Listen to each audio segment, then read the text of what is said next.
एकाच वेळी अनेक नवस बोलणे योग्य आहे का? अनेक देवतांना अनेक नवस बोलावून ठेवले म्हणजे दोन नौकांमध्ये तुम्ही पाय ठेवला, दोन नौका दोन रस्त्यांना चालले. आता तुम्ही मध्ये बुडणारच आहात ना. नवस फेडला नाही तर त्याचे काही दुष्परिणाम असतात का? ग्रह दोष दूर करण्यासाठीचे असे कोणते उपाय आहेत किंवा जर ते आपण अप्लाय केले तर मग पूर्णपणे दोष नाहीसा होतो का? हो, अर्थातच होतो. आणि त्यासाठीचा जर का रामबाण उपाय द्यायचा झालाच तर मी सांगेन विष्णू सहस्त्रनामावली, तीक्ष्ण द्रष्ट महाकाल भैरव अष्टक, श्री काळ भैरव अष्टक, कालिका स्तोत्र, श्री काळ भैरव कवच, नवग्रह स्तोत्र, नवग्रह कवच, हे जे काही स्तोत्र मंत्र आणि कवच सांगितले. त्याच्यानंतर गरुड कवच, हे देखील असे काही स्तोत्र मंत्र आणि कवच आहेत जे अतिशय उत्तम आहेत. होम आणि यज्ञ यांमध्ये नेमका फरक काय? होम आणि यज्ञ, होमामध्ये स्वाहाकार आणि यज्ञामध्ये स्पष्टाकार केला जातो. कोणते ग्रह दोष सर्वात त्रासदायक ठरतात? रोज पूजा करणं आवश्यक आहे का? दररोज आपल्याला जेवणं आणि पाणी पिणं गरजेचं आहे का? आवश्यक आहे. त्याशिवाय आपलं जीवन आपण जगू नाही शकत त्याशिवाय. तर मग तसंच आहे की जर का तुम्ही सनातनी आहात, तुम्ही जर का हिंदू आहात तर अर्थातच तुमच्या घरामध्ये दररोज घंटानाद, शंखनाद हा झालाच पाहिजे. देवाला प्रसन्न करण्यासाठीचा सर्वात सोपा मार्ग कोणता, काय सांगाल? नमस्कार श्रोते हो, पंडित चैतन्य गुरुजी यांच्यासोबत अध्यात्म आणि आपण या विशेष पॉडकास्टमध्ये मी स्मिता आपलं सहर्ष स्वागत करते. मंडळी, आपल्या संस्कृतीमध्ये पूजेला आणि विधीला अनन्यसाधारण महत्त्व आहे आणि होम, हवन, पूजा, ग्रहदोष या सर्वांबद्दल आपल्या मनात अजूनही गैरसमज आहेत. तर याच प्रश्नांची शास्त्रोक्त पद्धतीने उत्तरं देण्यासाठी आपल्यासोबत आहेत सुप्रसिद्ध मार्गदर्शक पंडित चैतन्य गुरुजी. गुरुजींना कर्मकांड भूषण आणि नालंदा कर्तृत्व गौरव पुरस्काराने सन्मानित करण्यात आलं आहे. गुरुजी, तुमचं मनापासून स्वागत करते. हरिओम, नमस्कार. धन्यवाद की तुम्ही मला या ठिकाणी बोलवलं आहात. आणि अर्थातच जे काही लोकांचे प्रश्न असतात आणि भरपूर प्रमाणामध्ये मला इंस्टाग्रामवरती DM, व्हॉट्सअपला मेसेजेस, कॉल्स, SMS मध्ये सुद्धा भरपूर जणांनी प्रश्न विचारलेले आहेत आणि त्याचे उत्तर प्रॉपरली व्हिडिओ तयार करून आणि एकाच व्हिडिओमध्ये देणं शक्य होत नाही. म्हणून आज हा सगळा आपण खटाटोप मांडलेला आहे. अर्थातच ते सर्वांनाही माहिती आहे आणि तुम्हालाही माहिती आहे. तर चला आता व्हिडिओला सुरुवात करूयात. सुरुवात अर्थातच तुमचा इथपर्यंतचा प्रवास जो आहे त्याबद्दल आम्हाला जाणून घेण्यास नक्कीच आवडेल. आजची तरुण पिढी ही एक सरधोपट मार्गाने आपले करिअर म्हणजे वाटचाल करते, पण तुम्ही अध्यात्म किंवा कर्मकांड या वेगळ्या विषयाकडे कसं काय वळालात, काय सांगाल? तर सरधोपट मार्ग तुम्ही जो शब्द वापरला तर तसंच माझंही काहीसं आयुष्य होतं. माझं जे काही 10th म्हणजे 10वी पर्यंतचं माझं जे काही आयुष्य होतं ते नॉर्मल मुलांसारखंच म्हणता येईल की पूर्णपणे थोडासा आगाऊपणा, थोडासा अभ्यासू, त्यानंतर थोडासा खोडकर सुद्धा आणि भरपूर काही अजूनही थोडाफार स्वभाव आहे. सर्वांना माहिती की लाईव्हच्या टायमिंगला किती आमची थट्टा मस्करी चालते, तर त्याच पद्धतीने ते होतं. त्यानंतर मग माझ्या घरामध्ये ऑलरेडी पहिल्यापासूनच आध्यात्मिक वातावरण तर होतच.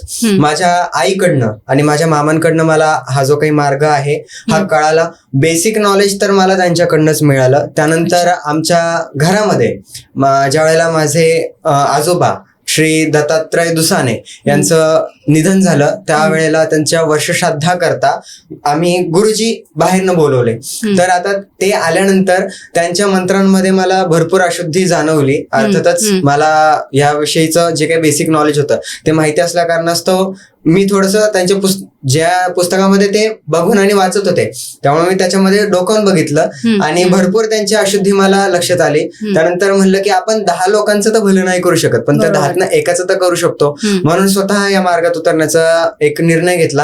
आणि तो निर्णय घेत असताना आळंदीमध्ये ज्ञानेश्वर ब्रह्म महाविद्यालय आळंदी पुणे इथे गेलो. तिथे ऍडमिशन घेतलं आणि तिथेच माझे जे काही गुरु आहेत श्री ब्रिजेश अय्यंगर यांच्याशी भेट झाली. त्यांचं शिष्यत्व, त्यांनी मला शिष्य म्हणून स्वीकार केलं. तिथनं मग हा जो काही मार्ग आहे हा सुरू झाला. आज या ठिकाणी उभा आहे. सर्वांचं प्रेम मिळतं आहे, हे सर्व त्यांच्यामुळेच आहे. त्याच्यानंतर ह्या मार्गामध्ये आल्यानंतर मला भरपूर लोकांनी सपोर्ट केला. त्याच्यामध्ये भरपूर लोक आहेत, आता नाव घेणं तर शक्य नाहीये, बट जर का घ्यायचं झालंच तर त्याच्यामध्ये वाल्मिक दादा झाले, तृप्ती अकोलकर ताई झाल्या, त्याच्यानंतर गोरक्ष दादा झाले. तर असे भरपूर जण आहेत की ज्यांच्यामुळे आज मी इथे उभा आहे, या प्लॅटफॉर्म वरती आहे. त्याच्यानंतर युट्यूबला पण मी आहे. तर सगळीकडे जे झळकतोय ते या सर्वांमुळेच आहे.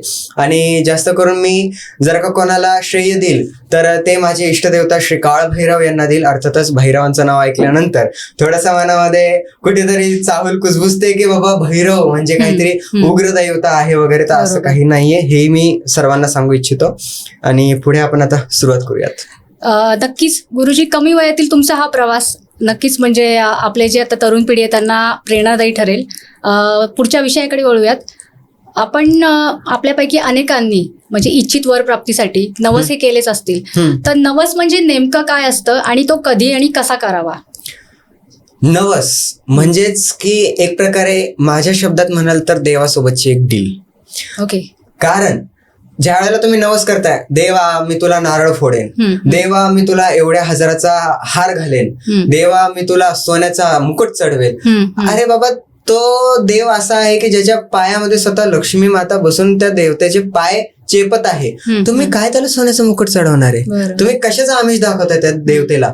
तर हे जे काही आहे, तर हा एक प्रकारे जर का आध्यात्मिकरित्या म्हणाल तर तुम्ही देवामध्ये तुमच्यामध्ये एक संकल्प घेता की देवा मला हे गोष्टीची प्राप्ती होऊ दे, अमुक अमुक गोष्टीची प्राप्ती होऊ दे, मी तुला हे देईल किंवा ही तुझी पूजा करेल. तर हे झालं एक प्रकार संकल्प किंवा एक प्रकारची डील. आता नवस कसा करावा?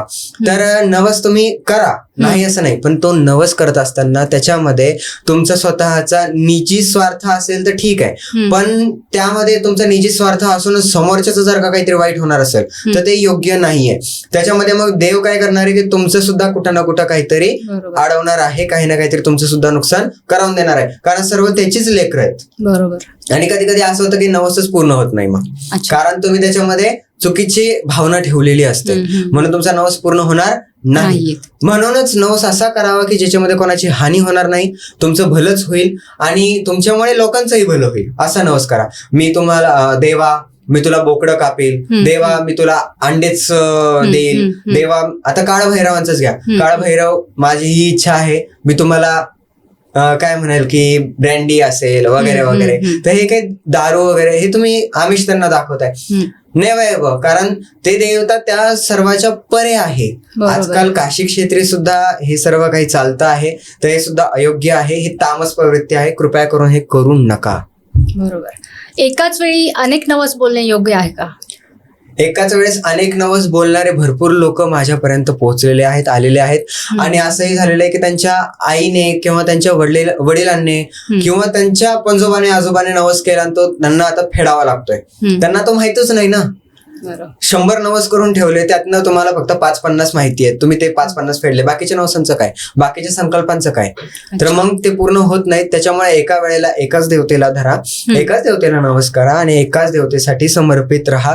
अनेक देवतांना अनेक नवस बोलवून ठेवले म्हणजे 2 नौकांमध्ये तुम्ही पाय ठेवला, 2 नौका 2 रस्त्यांना चालले, आता तुम्ही मध्ये बुडणारच आहात ना. म्हणूनच तुम्हाला एकाच देवतेकडे राहायचं आहे, एकाच देवतेशी संबंध ठेवायचा आणि एकाच देवतेला नवसही करायचा आहे. अच्छा. नवस केलेला आपण म्हणजे तो कसा फेडावा किंवा फेडताना काही विशेष विधी करावे लागतात का?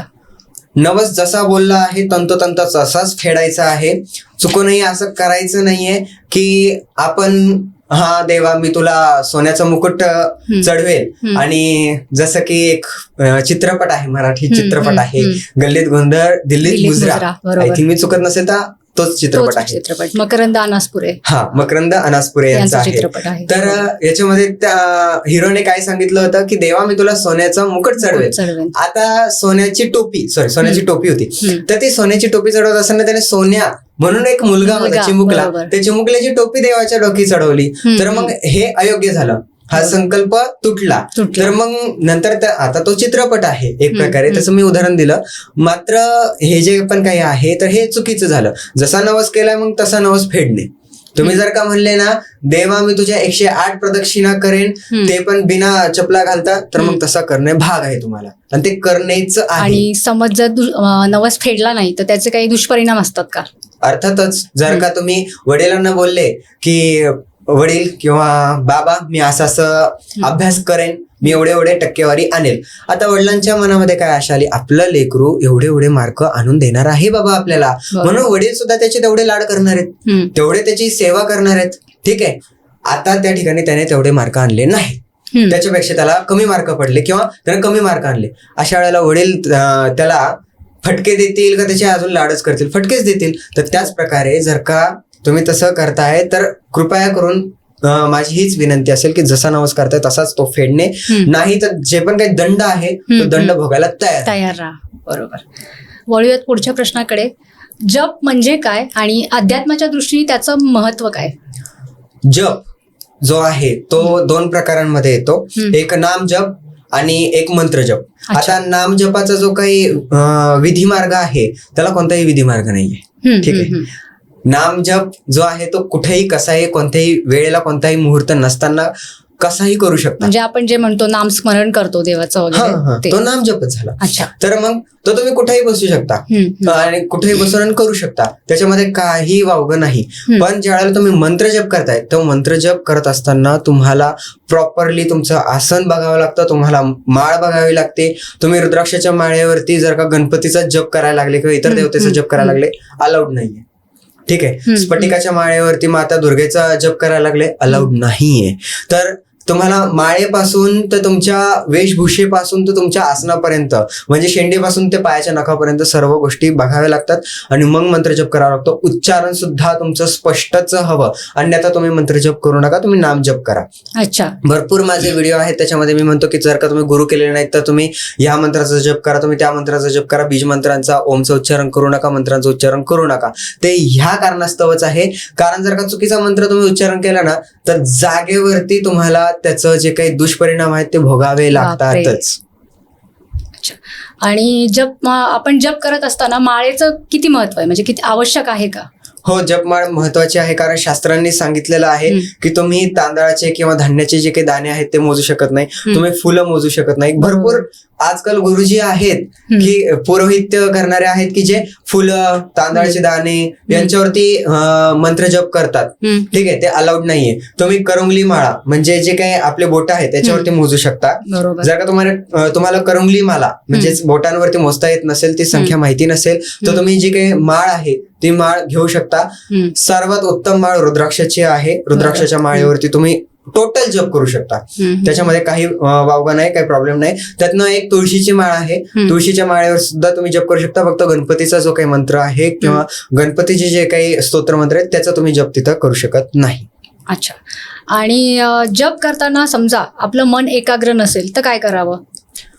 त्या अगोदर म्हणजे एकाग्र होण्याकरता काय करावं असं तुम्ही बोलू शकता. कारण का जर का तुम्ही मंत्रजप करायला बसले आणि तिथंच तुमचं मन आता भरकटायला लागलं, तुम्ही त्याला स्थिर नाही करू शकत.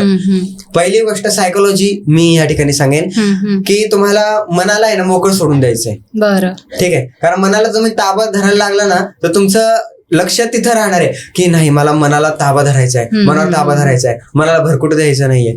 तर पहिली गोष्ट ते रद्द करा. तुम्हाला मनाला मोकळं सोडून द्यायचंय, जा तुला कुठं जायचंय ना जा.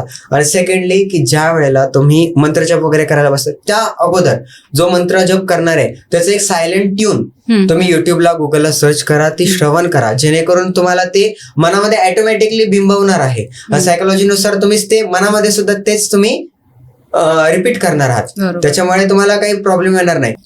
त्या कारणास्तवच तुम्हाला अध्यात्मामध्ये जे काही ऋषीमुनी आहेत त्यांनी सांगितलेलं आहे की कोणतीही पूजा, जप, तप, होम याग पूजा करताना तुम्हाला करन्यास, अन्यास त्याच प्रमाणे तुम्हाला योग इत्यादी करायचे आहेत. ठीक आहे. ज्या वेळेला तुम्ही योग करता, श्वसनाचे जे काही योग आहेत, भ्रामरी प्राणायाम आहे, तर हा जो काही योग आहे हा केल्यानंतर देखील तुम्हाला अतिशय उत्तम असं फळ तिथं मिळत असतं, कारण तुमचं मन एकाग्र व्हायला सुरुवात होतं, तुमचा मेंदू दुसरीकडे भरकटायला जात नाही.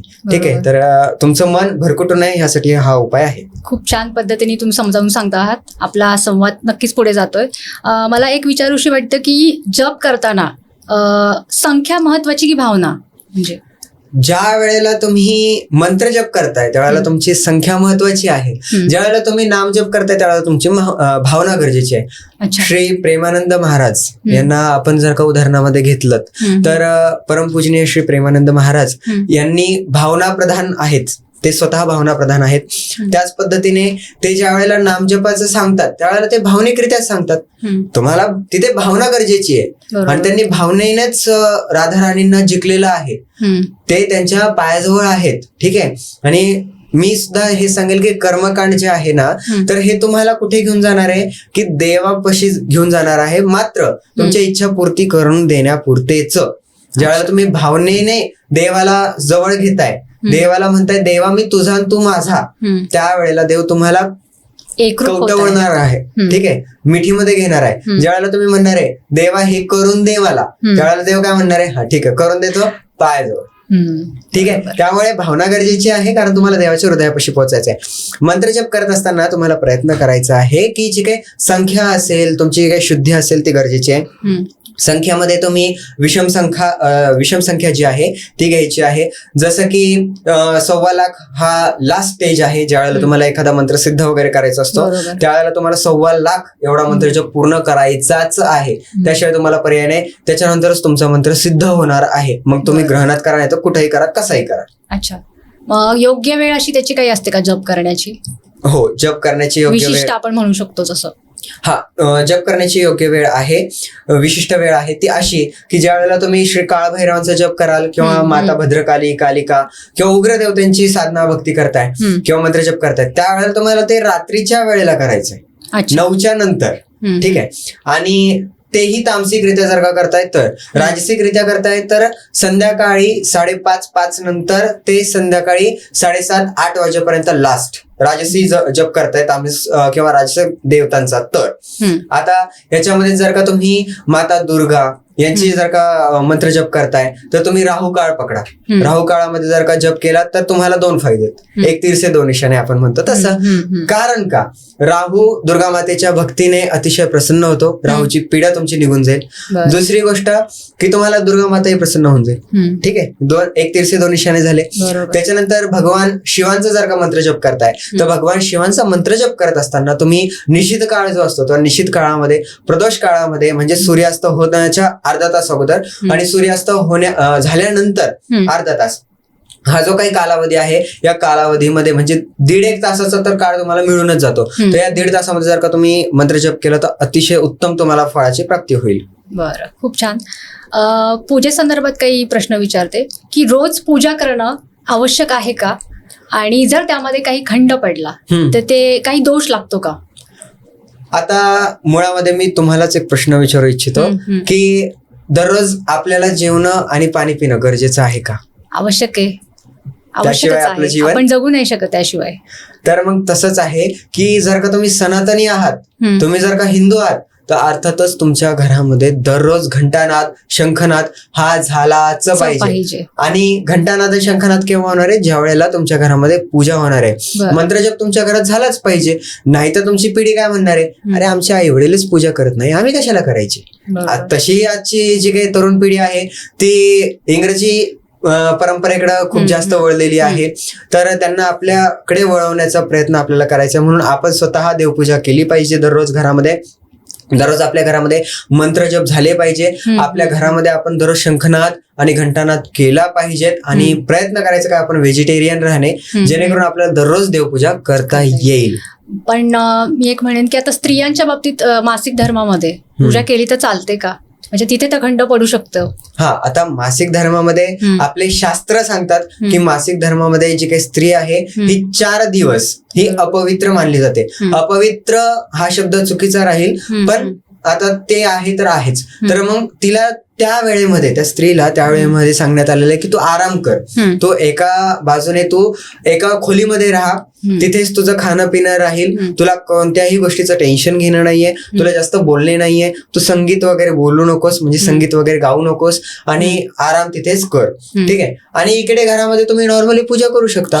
पण त्या स्त्रीला जे काही स्पर्श झालेला किंवा त्या स्त्रीने जर का एखाद्या गोष्टीला स्पर्श केलाय किंवा त्या स्त्रीकडनं एखाद्या अन्न पदार्थाला स्पर्श झाला आणि ते तुम्ही ग्रहण केलं तर चुकूनही तुम्हाला ती गोष्ट ग्रहण करायची नाहीये आणि पूजा करायची नाहीये किंवा पूजेमध्ये ती गोष्ट आणायची नाहीये. बाकी तुम्ही पूजा करू शकता, काही प्रॉब्लेम नाहीये. आणि 5व्या दिवशीपासून तुम्ही डोक्यावरनं आंघोळ केली की तुम्ही देवपूजा करू शकता, काही प्रॉब्लेम येत नाही. पूजा करताना दिशा महत्वाची असते का, म्हणजे पूर्व पश्चिम अशी काही महत्वाची असते का? याविषयी चॅनलवरती एक व्हिडिओ ऑलरेडी अपलोडेड आहे. आणि या ठिकाणी सांगू इच्छितो की हो, दिशा खूप जास्त महत्वाच्या आहेत. कारण जर का तुम्ही दक्षिणेकडे तोंड करून एखादं मंत्राचं उच्चारण केलं, जसं की तुम्ही एखाद्या तीक्ष्ण देवतेचं मंत्रोच्चारण हे दक्षिण दिशेला तोंड करून केलं, तर अर्थातच तुम्हाला मारण सिद्ध होऊन जातं. म्हणजे एखाद्याचं जर का तुम्ही मरण चितलत की बाबा याचं नाश होऊन जाऊ, हे याचं वाईट होऊन जाऊ, अर्थातच होणार आहे. कारण ती दक्षिण बाजू यमाची बाजू आहे. ठीक आहे. जर का पित्रांसाठी तुम्ही दक्षिण दिशेला मुख करून करताय तर पित्रांना तृप्ती भेटणार आहे. सेकंड, उत्तर दिशेला शांती आणि धन प्राप्त होणार आहे. लक्ष्मी मातेचे जे काही मंत्र आहेत ते पूर्व, पश्चिम आणि उत्तर या दिशेला करावेत. त्याच पद्धतीने जर का यश विजय प्राप्त करायचं असेल तर तुम्ही पूर्व दिशेला मुख करून करा. त्याच पद्धतीने पश्चिम दिशेला धन मी जसं सांगितलं, आणि शांततासाठी सुद्धा पश्चिम दिशा उत्तम असेल. पूजा करताना महागड्या साहित्याचीच आवश्यकता असते का? म्हणजे असं काही नाहीये, हा गैरसमज आहे की ठीक आहे की महागडं साहित्यच हवं आहे वगैरे. आता काहींची इच्छा असते की जसं की आपण जे खातोय तेच देवाला देणे हे योग्य आहे, पण अतिशय महागडं पाहिजे बाबा तर हे अयोग्य आहे. कारण देव कधीच म्हणत नाही की मला ही अशीच आणि हीच गोष्ट हवी आहे. ठीक आहे, देवाने सर्व निर्मित केलेलं आहे, तुम्ही देवाचं देवाला देतात. ठीक आहे, म्हणजेच माझंच घड्याळ आहे आणि तेच तुम्ही काढून मला देणार आहात, म्हणजे यात काय अर्थ राहिला? तर असं काही नाहीये की देवाला महागडं साहित्य दिलं पाहिजे. एव्हरेज साहित्य जरी दिलं किंवा नॉर्मल साहित्य जरी तुम्ही देवाला अर्पण केलं तरी सुद्धा चालतंय. आता तुम्ही म्हणताय मग अंबानी तर देवाला, आता ह्या गणपतीला सुवर्णाचा मुकुट अंबानीनं अर्पण केला, मग आता तेच मिडल क्लास फॅमिलीला तुम्हाला आपण म्हणू शकतो की एखाद्याची परिस्थिती बेताचीच असेल पण त्याच्या भावना चांगल्या आहेत, त्याला भावना प्रधान राहा. आता ते मुकुट जो होता तो एवढा तुम्हा आम्हाला तर अर्पण करणं होणं शक्यच नाहीये ते. तर मग अशा वेळेला जे काही अंबानी सारख्यांची आपण बरोबरी करू शकत नाही, मग अशा वेळेला आपण फक्त एक फुलाची पाकळी गणपती बाप्पांना अर्पण केली, बाप्पा एवढं घ्या, 2 हात 3रं मस्तक, बाप्पा तिथेही प्रसन्न होणार आहेत. सिंपल. पुढे प्रश्नाकडे वळूया. होम आणि यज्ञ यांमध्ये नेमका फरक काय? होम आणि यज्ञ, होमामध्ये स्वाहाकार आणि यज्ञामध्ये स्पष्टाकार केला जातो. आता याच्यामध्ये अजून एक फरक असा की यज्ञ हा ऋषीमुनींनी केला पाहिजे आणि ऋषीमुनी करतातच, ब्राह्मणगण करतात, आणि सोमयज्ञ वगैरे, सोमयाग वगैरे हे केले जातात. यामध्ये भरपूर काही यज्ञ आहेत, अश्वमेध यज्ञ वगैरे आहेत. तर हे असा एखादा मोठा प्रसंग असतो किंवा एखादी मोठी गोष्ट आपल्याला हवी असते किंवा समाजासाठी जर का आपल्याला एखादी गोष्ट करायची असते त्यावेळेला ते यज्ञरूपी असते. ठीक आहे, आणि ती यज्ञरूपी देवाला अर्पण केली जाते. आणि होम म्हणजे स्वतःसाठी काहीतरी स्वार्थासाठी करण्यात आलेली गोष्ट किंवा स्वतःची एखादी इच्छा पूर्ण करून घेण्याकरता जर का तुम्हाला एखादी गोष्ट हवी असेल तर त्यावेळेला तुम्ही होमाद्वारे ती मिळवू शकता. पण ती जी काही गोष्ट आहे किंवा ती जी काही इच्छा आहे, इच्छापूर्ती आहे, ती योग्यच असावी हेही लक्षात ठेवा. आणि हाच फरक आहे. म्हणजे होम हवन जर का झाला तर हा होम हवन आहे की जो आपण मनुष्यांसाठी करतो आणि स्वस्वार्थासाठी करतो, आणि यज्ञकर्म वगैरे झाले तर हे समाजासाठी करतो. हा परक्यांसाठी किंवा लोकांसाठी करण्यात येणारा एक अनुष्ठान आहे. अच्छा, आपण घरच्या घरी लहान स्वरूपात होम करू शकतो का? हो, करू शकता, काही प्रॉब्लेम नाहीये. पण त्यावेळेला तुम्हाला योग्य असं मंत्रोच्चारण, योग्य अशा सर्व गोष्टींची माहिती असणं गरजेचीच आहे. सर्व नियम पाळून ते करायला हवं. हो. अच्छा, होम कोणत्या प्रसंगी करावा? होम प्रत्येक प्रसंगी जर का करता आला ना तर करा. अच्छा, वास्तुशांती, गृहप्रवेश, नामकरण संस्कार, ठीक आहे, मुंज, प्रत्येक वेळेला तर हा आहेच, याच्यामध्ये काही दुमत नाहीये. पण जर का तुमच्या घरामध्ये महिन्यातनं 2 वेळा होम हवन झाला तर अतिशय उत्तम राहतं. कारण घरामध्ये स्वास्थ्यही येतं. कारण होमामध्ये ज्या काही सामग्री आपण टाकतोय त्या अशा सामग्री टाकतोय, अशा वनस्पती टाकतोय ज्यांचा धूर, ज्यांचे जे काही ज्वालेतनं जो काही स्मोक निघणार आहे तो स्मोक तुमच्या लंग्स मध्ये गेल्यानंतर तुम्हाला त्याचा आयुर्वेदिक फायदाच होणार आहे. त्याचं तुम्हाला नुकसान आहे. हा नक्कीच तुमच्या फर्निचरला नुकसान आहे कारण ते काळं होतं. बरोबर. होम करताना मंत्र महत्वाचा की विधी? अर्थातच मंत्र आणि विधी दोन्हीही. बरं. होम करताना जर नियम पाळले नाहीत तर त्याचं काही दुष्परिणाम आहेत का? हो, होतात. आणि याचे जे काही दुष्परिणाम आहेत हे भरपूर मोठे आहेत. ज्या कधी कधी आपल्याला अपमृत्यू सुद्धा बाधतो. ठीक आहे. होम हवन करत असताना जर का आपण विधी मंत्रांचं पालन केलं नाही तर अर्थातच आपल्याला भरपूर नुकसान झेलावे लागू शकतात आर्थिक दृष्ट्या. त्याच पद्धतीने आयुर्मान देखील आपलं घटतं. जे काही अग्निपुराण आहे त्या अग्निपुराणामध्ये हे सांगण्यात आलेलं आहे की जर का होम हवन करत असताना जर का तुमच्याकडनं स्वाहाकार करताय तुम्ही, म्हणजे बसलेले आहुती द्यायला, आणि ती आहुती देत असताना तुम्ही स्वाहा बोलले नाही तर अग्निदेवती आहुती स्वीकार करणार नाही, मग तुमची इच्छा कशी पूर्ण होणार? बरोबर. सेकंड, की जर का तुम्ही त्या ठिकाणी बोललात, म्हणजे आता होम हवन करायला बसले तुम्ही वायफाय गप्पा मारताय, अरे माझा फोन आला, अरे माझी मीटिंग आहे, अरे माझा मुलगा तिकडं उड्या मारतोय, गेला तुम्ही, आता ते बोलताय, हे जर का तुम्ही स्वाहाकार करत असताना बोलताय, इकडे तिकडे लक्ष जात आहे, अग्निदेव तुमचं जे काही आयुष्य आहे ते स्वाहा करत असतात. आपल्या आकाशामध्ये अनेक ग्रह तारे असतात तर त्याचा कळतपणे आपल्या जीवनावर नक्कीच परिणाम होत असतो. तर ग्रहदोष म्हणजे नेमका काय, आणि आपल्या जीवनात ज्या अडचणी येतात त्यासाठी ग्रहदोष किती प्रमाणात जबाबदार असतो, किंवा अडचणी खरंच येतात का ग्रहदोषामुळे? अर्थातच भरपूर अडचणी येत असतात आणि त्याचं मूर्तिमंत उदाहरण तुमच्या समोरच बसलेलं आहे. कारण असं नाहीये की बाबा मी गुरुजी आहे आणि मी डॉक्टर कधी स्वतःचा उपचार स्वतः करू शकत नाही. त्याच्यामुळे मलाही भरपूर ग्रहबाधा बाधलेली आहे आणि त्याच्यावरती उपाय करून आज मी सुद्धा भरपूर चांगले फायदे घेतलेले आहेत ग्रहांकडनं. आणि ग्रहबाधा जी आहे ती अशी लादते किंवा अशी बाधते ना की माणूस रावाचा रंकाचा राव सुद्धा होतो. बापरे. ठीक आहे. त्यामुळे ग्रह नक्षत्र हे मानले पाहिजेत आणि त्यांचे जे काही उपाय ते केलेच पाहिजे. आणि ते उपाय केल्यानंतर जे काही मला ग्रहबाधा बाधत होती त्यावेळेला मी काही उपाय शोधून काढले. त्याच्यानंतर गुरुजींनी मला जे काही उपाय दिले त्याच्यामधनं मी ते उपाय स्वतः अपनवले आणि ते अपनवल्यानंतर मला जे काही फरक पडले तेच उपाय मी लोकांपर्यंत पोहोचवलेले आहेत. मग ग्रहदोष दूर करण्यासाठीचे असे कोणते उपाय आहेत, किंवा जर ते आपण अप्लाय केले तर मग पूर्णपणे दोष नाहीसा होतो का? हो, अर्थातच होतो. आणि त्यासाठीचा जर का रामबाण उपाय द्यायचा झालाच तर मी सांगेन विष्णू सहस्त्र नामावली, तीक्ष्ण द्रष्ट महाकाल भैरव अष्टक, श्री काळ भैरव अष्टक, कालिका स्तोत्र, श्री काळ भैरव कवच, नवग्रह स्तोत्र, नवग्रह कवच, हे जे काही स्तोत्र मंत्र आणि कवच सांगितले. त्याच्यानंतर गरुड कवच, हे देखील असे काही स्तोत्र मंत्र आणि कवच आहेत जे अतिशय उत्तम आहेत सर्व ग्रह बाधेवरती. आणि विष्णू सहस्त्र नामाचं जर का तुम्ही दररोज पठण किंवा श्रवण केलं तर तुम्हाला इतकं सुंदर फळ प्राप्त होतं की तुम्ही म्हणाल की मला कोणताच दोषच नाहीये. कोणते ग्रहदोष सर्वात त्रासदायक ठरतात? जर का ग्रहदोष कोणते जास्त त्रासदायक ठरतात म्हणलात तर सर्वात पहिले नाव घेईन मी की नवग्रहांमधील डॉन, स्वतः श्री मंगळ देवता. कारण मंगळ ज्यांना आहे ते सांगतील तुम्हाला की त्यांना किती त्रास होत आहे, कर्जबाजारी होणे किंवा इतरही काही गोष्टी. सेकंडली की सर्वांचे लाडके आपले श्री शनी महाराज. तर हे जे काही आहेत यांची 7.5 मध्ये माणूस रंकाचा रावाचा रंक देखील होऊन जातो.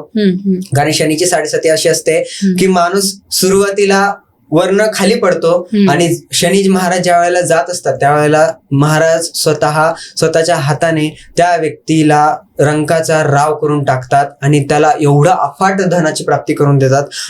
अक्षरशः काहींना तर लॉटरी लागणे, त्यांचं घर होणे इत्यादी सर्व गोष्टी झालेल्या आहेत. एखाद्याच्या आयुष्यामध्ये ग्रहदोष असेलच तर तो ओळखण्यासाठी कुंडलीच बघावी लागते का?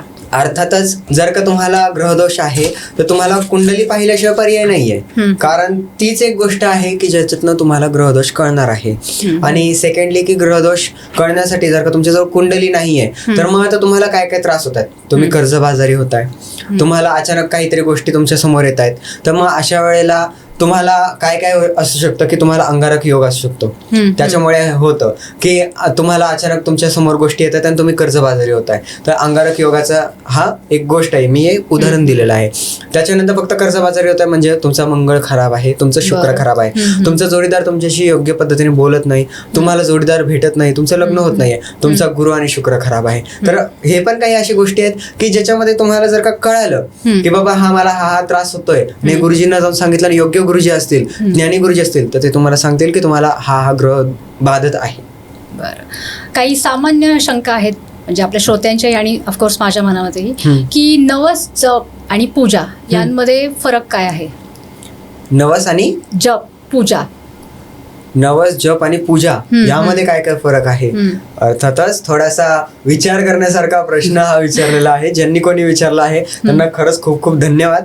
आणि सेकंडली की मी जसं पहिल्यांदा सांगितलं की नवस म्हणजे एक प्रकारची डील झाली. बरोबर. जप म्हणजे अशी गोष्ट की जे केल्यानंतर तुम्ही देवापर्यंत पोहोचणार आहात, देवाच्या त्या आद्य शक्तीला तुम्ही स्वतःकडे बोलवत आहात, आवाहन करत आहात. ठीक आहे. आणि त्याच्यानंतर जे काही पूजा आहे ती म्हणजे स्वतःला देवापर्यंत पोहोचवणे आणि देवाला स्वतःला समर्पित करून टाकणे. बरं, देवाला प्रसन्न करण्यासाठीचा सर्वात सोपा मार्ग कोणता, काय सांगाल?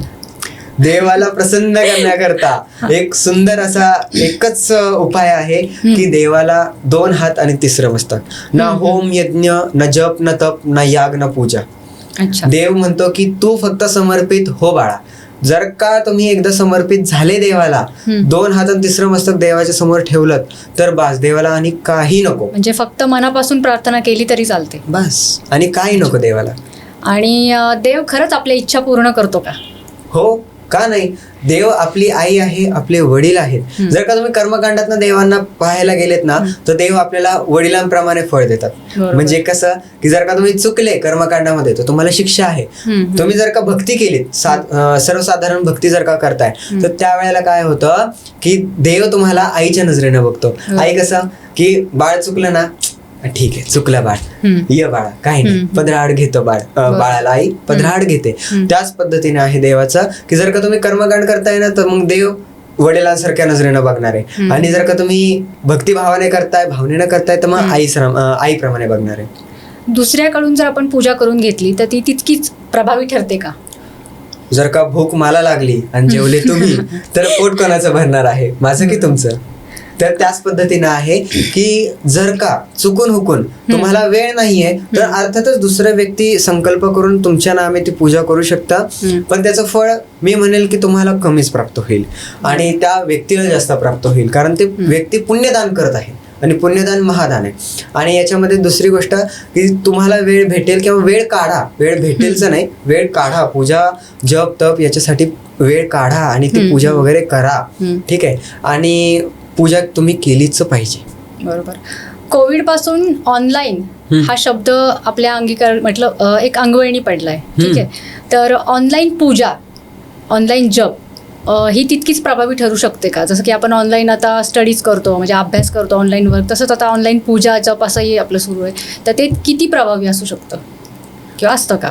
मला एक थोडंसं स्पष्ट करा की ऑनलाईन जप म्हणजे आणि पूजा. आता समजा मी इथे बसलीये आणि महाकाल वगैरे माझ्या स्क्रीनवर वगैरे आहे त्यांचा फोटो किंवा काय, किंवा ते प्रत्यक्षात तिथलं मंदिर जे काय, आणि मी इथं बसून त्यांची आराधना करतेय, तर मग ते किती प्रभावी असू शकतं? आणि माझं प्रत्यक्षात तिथं जर मी पूजा केली तर मग दोन्हींमधले म्हणजे तुम्ही सांगू शकता फरक की कोणतं म्हणजे मार्ग प्रभावी ठरू शकेल? हा, योग्य. तर कसं राहील की मंदिरांची जी काही ठेवण आहे किंवा बनावट जी आहे ना, जे पौराणिक मंदिर आहे, आजच्या युगातल्या मंदिरांना मी घेणार नाही या लिस्टमध्ये, जे पौराणिक मंदिर आहेत त्यांची रचना ही अशा पद्धतीनं करण्यात आलेली आहे की तिथं जर का एखादी व्यक्ती गेली तर त्या व्यक्तीचा जो माइंड आहे ना तो एकदम वेगळ्या पद्धतीने ना निघून जातो, डायव्हर्ट होतो.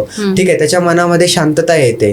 त्याच्या फर्श असतात जुन्या मंदिरांमध्ये जर का गेलात तुम्ही, हेमाडपंथी मंदिरांमध्ये जर का तुम्ही गेलात तर तिथे सुद्धा तुम्ही बघाल की त्या ज्या काही फरशा आहेत ना त्या थोड्या ओबड खाबड बसवलेल्या आहेत. ते यासाठी नाहीये की बाबा त्या काळी तेवढी टेक्निक नव्हती, त्या काळी आपल्यापेक्षा जास्त टेक्निक होती, पण त्या ओबड खोबड का बसवल्या की तुमच्या पायाला ॲक्वा प्रेशर व्हावं. आता तुम्हाला ही गोष्ट थोडीशी ऍडव्हान्स वाटेल की बाबा त्या काळी सुद्धा एवढा माइंडसेट चालायचा, कारण का त्या काळी एवढं इथपर्यंतचं ऍडव्हान्स लेवल होतं की जर का तुम्ही एखाद्या गोष्टीवरनं हात फिरवला, आता हा टेबल आहे याच्यावरनं हात फिरवल्यानंतर याच्यात तरी खडबुडं वाटतंय, पण त्या काळची टेक्नॉलॉजी इथपर्यंत त्यांनी ऍडव्हान्स करून टाकली होती की जर का तुम्ही त्या फर्शवरनं हात फिरवला ना तर तुम्हाला एकदम स्मूथ वाटेल इथपर्यंत.